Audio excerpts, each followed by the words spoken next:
Saya atas nama pemerintah dan masyarakat Kabupaten Toli-Toli, saya mengucapkan selamat datang pada Bapak Gubernur dan Ibu Wakil Gubernur bersama rombongan di Bumi Cengkeh yang tercinta ini. Kehadiran Bapak Ibu sekalian adalah sebuah kebanggaan dalam menguatkan pembangunan daerah di Kabupaten Toli-Toli. Kabupaten Toli-Toli memiliki banyak kekuatan yang dapat menjadi modal pembangunan, diantaranya potensi pertanian dan perkebunan, khususnya cengkeh, kelapa, dan kakao, dan jagung. Kemudian potensi kelautan dan perikanan dengan wilayah pesisir dan laut yang luas, serta letak geografis Kabupaten Toli-Toli yang strategis di wilayah utara Provinsi Sulawesi Tengah. Kabupaten Toli-Toli menerapkan semangat gotong royong sebagai jiwa pembangunan di segala bidang.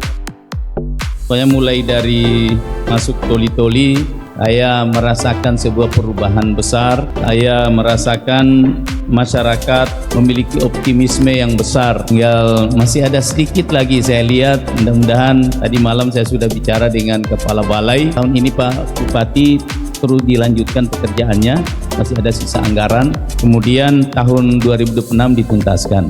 Itu penyampaian Kepala Balai Jalan tadi malam berhubungan dengan jalan di Pembuang. Kita ini pemerintah provinsi tidak boleh sok pintar. Kenapa? Karena yang punya rakyat, yang punya wilayah itu hakikatnya adalah bupati. Gubernur itu punya fungsi dua. Sebagai kepala daerah, itu tugasnya mengkoordinir. Inilah kenapa kami datang. Ini sudah kabupaten ke-8. Jadi setelah saya buka, nanti dinas dengan dinas itu ketemu, merancang supaya nanti program kita jangan sampai tumpang tindih. Tugas kita itu membantu bupati. Tidak usah bikin kegiatan yang tidak sejalan dengan bupati. Karena kalau berhasil bupati, tak angkat juga itu gubernur. Kalau gagal bupati, tak iko juga gubernur.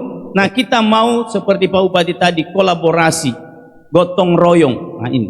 Sekarang ini Berani Sehat sudah membayar 102.000 rakyat Sulawesi Tengah yang berobat tidak punya BPJS atau BPJS-nya menunggak. Jadi sudah 102.000 selama 7 bulan ini. Itu dibayar, kami yang bayar Pak. Jadi kalau ada yang pergi berobat pakai KTP itu bukan gratis itu dibayar. Siapa yang bayar? Pemerintah provinsi yang bayar. Jadi tidak ada alasan, tolong Pak Desa, Pak Camat, semua kita awasi itu.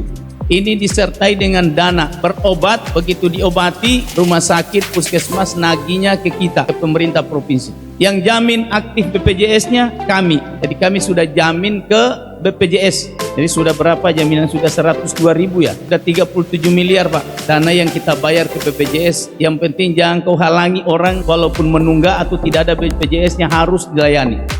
Yang paling penting itu adalah berani cerdas. Jadi sekarang ini tidak ada lagi kekhawatiran buat anak-anak kita di Sulawesi Tengah ini yang mau melanjutkan pendidikannya di SMA, SMK, SLB, baik negeri maupun swasta. Dan juga tidak boleh lagi khawatir untuk tidak bisa kuliah. Karena berani cerdas ini tidak tanggung-tanggung, tidak pakai kuota. Berapa saja yang mendaftar memenuhi syarat pasti kita biayai. Beasiswa ini Bapak Ibu sekalian tergantung jurusan. Anak-anakku sekalian belajar, kita punya program ini 1 dokter 1 desa. Maka kita genjot sekarang yang mau kuliah di kedokteran. Kalau kedokteran itu bantuannya setiap 1 semester itu 20 juta. Jadi 1 tahun 40 juta khusus kedokteran.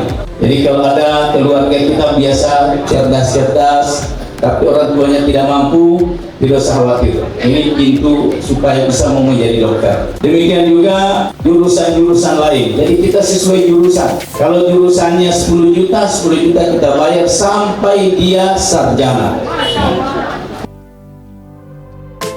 Aduan masyarakat itu adalah berkaitan konflik agraria. Jadi di Sulawesi Tengah ini sejak saya jadi gubernur sudah kurang lebih sekitar 42 kasus besar yang sudah bertahun-tahun belum ada penyelesaiannya, kemudian diadukan lagi dan saya mengambil keputusan untuk membentuk Satgas. Alhamdulillah sejak Satgas ini bekerja cukup banyak kemajuan penyelesaian konflik agraria yang sudah kita dapatkan. Sudah sudah kita tempuh, yang tentu penyelesaian ini sesuai kewenangan kita, yaitu musyawarah. Jadi tugas Satgas ini adalah melakukan pengumpulan bahan keterangan, kemudian memberi saran kepada gubernur apa yang harus dilakukan terkait dengan sebuah perkara. Nanti setelah hasilnya itu, kemudian ujung-ujungnya adalah menawarkan kepada yang bersengketa untuk mencari jalan tengah. Nah, kalau misalnya tidak ada jalan tengah, maka kita bersepakat untuk membawa di jalur pengadilan.